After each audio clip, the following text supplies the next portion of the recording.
The disappearance of Linda and Healy, 1974. Every killer has a first victim. For Ted Bundy, that moment came on the night of January 31, 1974, inside a quiet student house near the University of Washington in Seattle. Among the women who lived there was 21-year-old Linda and Healy. She was bright, popular, and dependable, a college student majoring in psychology, and the cheerful voice of Seattle's morning ski reports on the radio. She was the kind of person who never missed a shift, never left people worried. That's why her disappearance shook everyone who knew her. The morning after, her roommates woke up to something strange. Her alarm clock had been switched off. Her ski clothes were missing, but her car was still parked outside. At first, they thought maybe she had gone to work early. But when they stepped into her room, they saw something no one could explain. The bed was neatly made. Too neatly. But underneath the covers, her pillowcase and nightgown were soaked with blood. There was no sign of a struggle. No forced entry. No sounds in the night. It was as if Linda had simply vanished. Lower voice, chilling detail. Later, police would uncover the truth. While everyone slept, Ted Bundy slipped inside the house.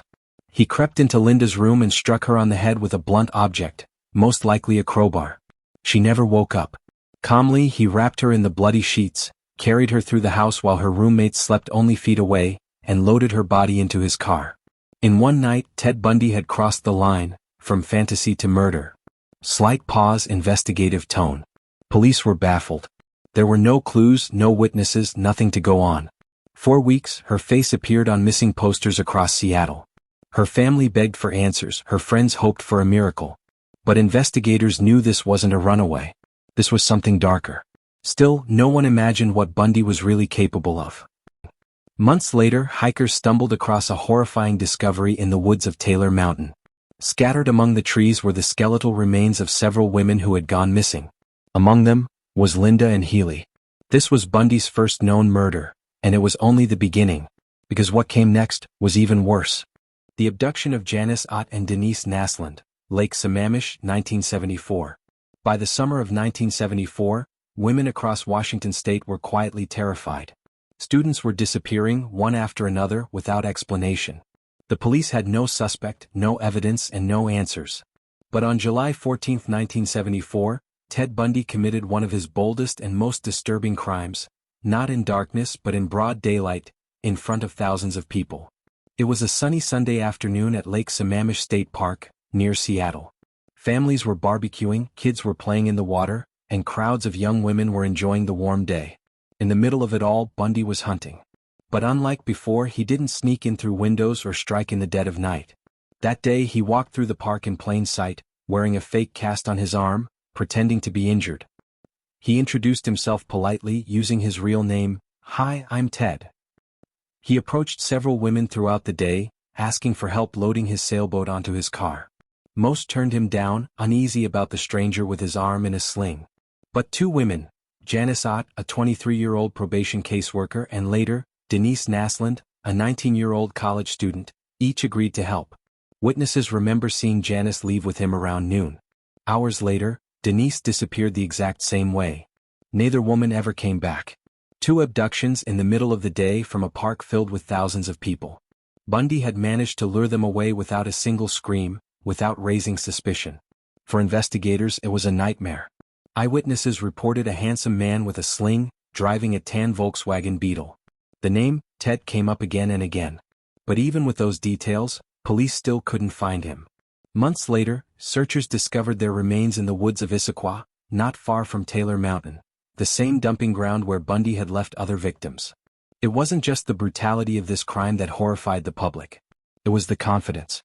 Bundy had stalked two women in broad daylight, tricked them with nothing more than charm and a fake injury, and walked them straight to their deaths.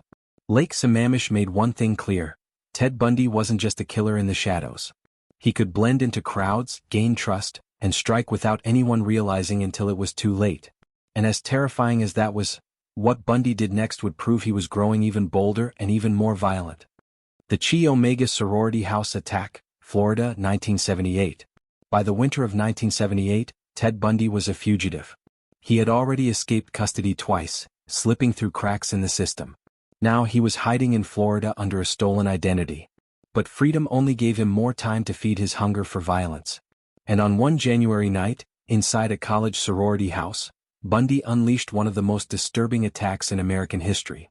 It was January 15, 1978, at Florida State University in Tallahassee.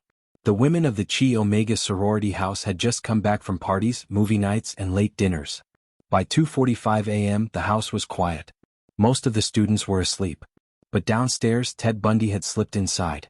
Armed with a piece of firewood, he moved from room to room like a shadow, striking sleeping women as they lay helpless in their beds. In less than 15 minutes, Bundy bludgeoned and strangled 4 young women. 2 of them, Margaret Bowman, 21, and Lisa Levy, 20, were killed instantly. The other 2 survived but with devastating injuries. The scene was horrifying. Bloodied sheets, shattered teeth, bruises from strangulation, all inflicted by a man who showed no hesitation. And just like before, Bundy vanished into the night, leaving behind nothing but chaos and terror. But Bundy wasn't finished. Just blocks away, he broke into another apartment and attacked another student, Cheryl Thomas, brutally beating her before fleeing once again. Cheryl survived, but the damage was permanent. She lost her hearing in one ear and her balance. Her life forever altered. For police, this was a turning point. Bundy's earlier murders had been secretive, calculated, and hidden in forests. But the Chi Omega attack was different. It was brazen, explosive, and public. He didn't just kill quietly, he wanted to terrify an entire community. News of the murders spread instantly. Students at Florida State University locked their doors, barricaded their windows, and carried fear like a shadow. The press branded it a massacre. For the first time, the country saw Bundy not as a charming law student, but as a monster. But even after the horror of Chi Omega, Bundy wasn't done. Just weeks later, he struck again, this time targeting the most vulnerable victim of all, a 12-year-old girl. The abduction of Kimberly Leach, Florida, 1978. After the Chi Omega sorority house attack, Ted Bundy was already the most wanted man in America. But just weeks later, in February of 1978, he committed a crime so disturbing, so unforgivable, that it shocked even seasoned investigators. This time, Bundy's victim wasn't a college student. It was a 12-year-old girl. On the morning of February 9, 1978, Kimberly Leach was at her middle school in Lake City, Florida. She was bright, shy, and loved by her classmates, the kind of kid who smiled at everyone and stayed out of trouble. That day, Kimberly was supposed to meet a friend to pick up a forgotten purse from her homeroom. But she never made it. Somewhere between her classroom and the schoolyard, she vanished. Witnesses reported seeing a disheveled man leading a young girl toward a white van. That man was Ted Bundy. After his violent spree at Florida State, he was still prowling for victims, and now he was desperate, reckless, and spiraling out of control. For weeks, Kimberly's disappearance haunted the small town. Police searched woods, rivers, and highways. Her family pleaded for answers. The case spread through the media, amplifying the panic that Bundy had already caused with the Chi Omega murders. 7 weeks later, their worst fears were confirmed.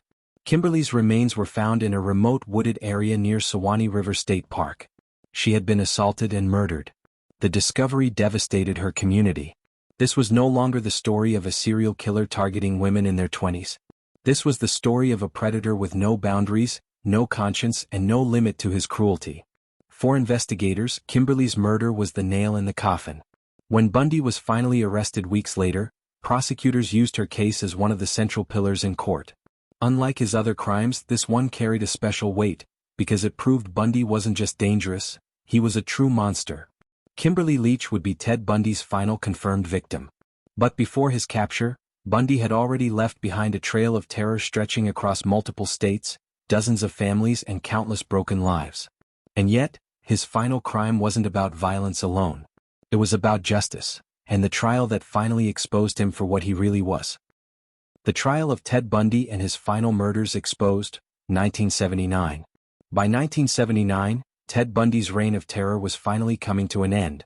After years of hiding in plain sight, after dozens of abductions and murders across multiple states, the man once called charming and intelligent was now behind bars, facing justice for some of the most disturbing crimes in American history. In the summer of 1979, the trial of Ted Bundy began in Miami, Florida.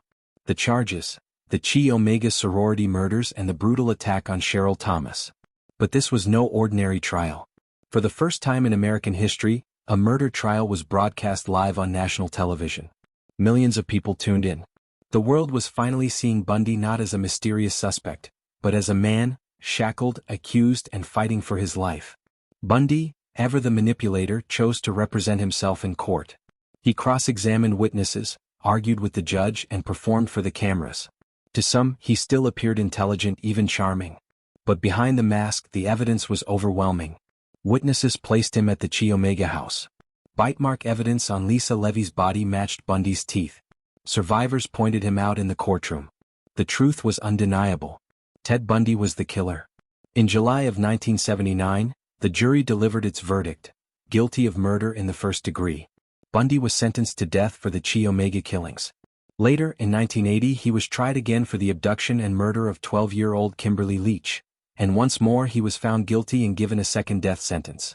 It was the end of Bundy's manipulations. The mask had slipped. The world finally saw the monster beneath the smile. On January 24, 1989, after years of appeals and delays, Ted Bundy was executed in the electric chair at Florida State Prison.